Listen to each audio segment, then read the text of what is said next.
Lydia leaned in, brush in hand. Lesson 1. Stop hiding. Hiding makes you prey. Confidence makes you untouchable. She swept the foundation across his skin, smoothing away the blotches of fear, replacing them with evenness, control. The mirror shifted. The man's face softened. Elise surfaced. Tessa let out a low whistle. Already an improvement. Claire crossed her arms, torn between anger and awe. Lydia continued, each step deliberate. Eyeliner traced new sharpness into his gaze. Lipstick deepened the softness into something bold. A wig from the bag, chestnut waves framing the face that had once only belonged to Ethan. When Lydia stepped back, silence filled the room. The reflection staring out of the mirror was not an accident. Not a joke. Not a rumor. It was Elise, undeniable, composed, magnetic. Ethan's breath caught in his throat. His hands gripped the edge of the vanity as though it might anchor him. "That's not me," he whispered. But his reflection betrayed him. The eyes staring back weren't pleading or ashamed. They were alive. Tessa grinned wide. "Oh, darling. That's exactly you." Claire's jaw tightened, but her voice wavered. "She looks real." Lydia's smile was quiet, triumphant. "She is real. And the world will see her soon." Ethan's heart thundered. Fear and awe battled inside him. Elise was no longer just in the mirror, no longer a fleeting accident. She was here, undeniable enough to frighten him. And for the first time, Ethan realized Elise might not be something he could control. Elise might be someone who could take control of him. The apartment was still heavy with silence after Lydia's lesson. Ethan sat frozen at the vanity, unable to tear his eyes away from the reflection that no longer looked like him at all. Elise stared back, lipstick flawless, hair falling in soft waves, expression alive with something he didn't want to name. Claire finally broke the silence, her voice tight. "Enough. This has gone too far." But Lydia was already packing the cosmetics neatly back into the box, her movements efficient, deliberate. "On the contrary," she said smoothly, "this has just begun." Tessa raised her glass, smirking. "I'd say Elise is overdue for a debut."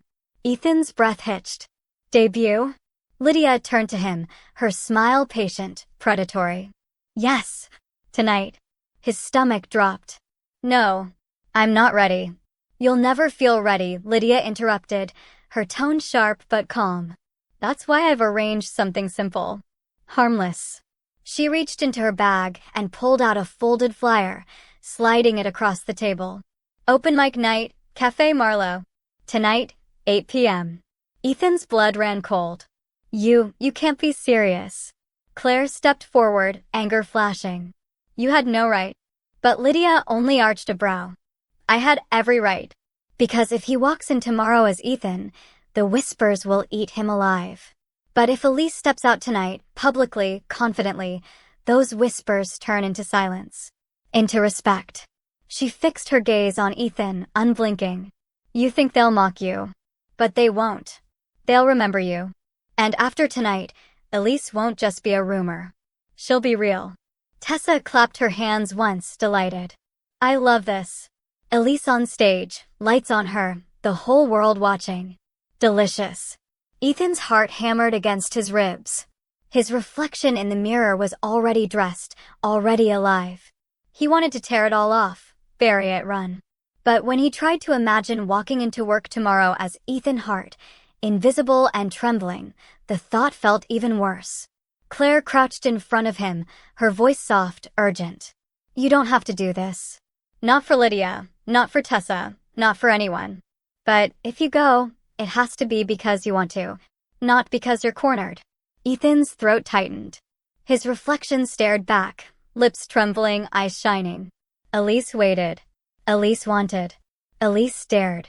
And when he finally whispered, his voice cracked but clear. "If I go, there's no turning back." Lydia's smile was razor-sharp. "Exactly." Café Marlowe glowed with amber light spilling onto the rainy street. Inside, a small crowd huddled around tables, warm drinks in hand, their chatter rising and falling between the strums of a guitar. The stage was small, the microphone simple, the spotlight unforgiving. Ethan sat frozen at a corner table, Claire beside him, Tessa across, Lydia standing tall near the back like a director waiting for her star. His reflection in the window glass mocked him, not Ethan, not anymore. Elise. His chest rose and fell in shallow bursts. I can't do this.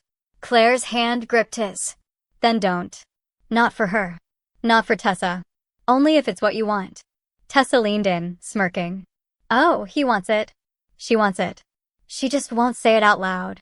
Lydia stepped closer, her voice smooth as silk, slicing through the noise. This is it. One step forward, and Elise isn't a rumor anymore. She's undeniable. The host at the mic called out, next up, Elise. The name cracked like thunder through the cafe. Heads turned. Conversations hushed. Ethan's blood turned to fire. He hadn't signed anything, hadn't spoken to anyone. Lydia had done this. Claire's eyes widened. Lydia. But it was too late. The spotlight waited. The silence demanded. Ethan stood on trembling legs, every muscle screaming to run. Yet step by step, he walked toward the stage, the world narrowing to the glare of the light. The microphone loomed in front of him. The crowd stared. His reflection in the glass of the pastry case wasn't Ethan anymore. It was Elise, painted lips shimmering, chestnut hair framing her face. The words came, unsteady at first, then stronger. My name is Elise. The cafe fell silent. Then, softly, someone clapped. Another followed. And another. The sound grew, rolling like a wave, until the room was filled with applause, not mocking, not cruel, but accepting. Ethan's chest heaved, tears stinging his eyes. For the first time, Elise wasn't trapped in mirrors, whispers, or rumors. Elise was standing under the lights, seen, heard, undeniable. Claire's hands were clasped tightly together, her eyes shining with pride and worry. Tessa grinned, satisfied, like she'd known this was inevitable. Lydia's smile was sharper, victorious, but underneath it glimmered something else, possession. The applause faded, the spotlight dimmed, but the truth remained. Ethan Hart had walked into Café Marlowe. Elise walked out. And deep inside, Ethan knew with a chill certainty. There was no going back. 2 weeks later, the world was different. Not the city, not the office, those streets still buzzed, the cubicles still hummed, life went on. But for Ethan Hart, everything had tilted. Or rather, for Elise. The whispers in the office didn't sting anymore. They weren't whispers. They were voices that said her name directly. Some curious, some mocking, some respectful, but no longer in secret. Elise had stepped into the open, and there was no pretending she hadn't. The first days were unbearable. Stares lingered. Questions followed. A few coworkers avoided her altogether. Others leaned in, too curious, too invasive.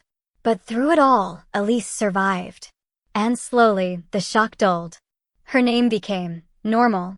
Claire remained at her side, equal parts anchor and shield.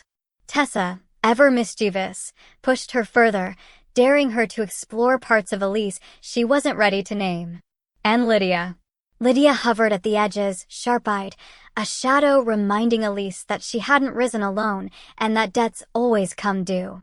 One evening, Elise caught her reflection in the office elevator.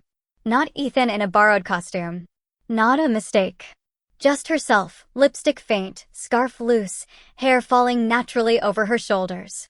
For the first time, she didn't flinch. The whispers were gone. The voices had replaced them. And though Ethan's name still lingered on paperwork, on paychecks, on documents, Elise was the one people looked at now. Elise was the one they remembered.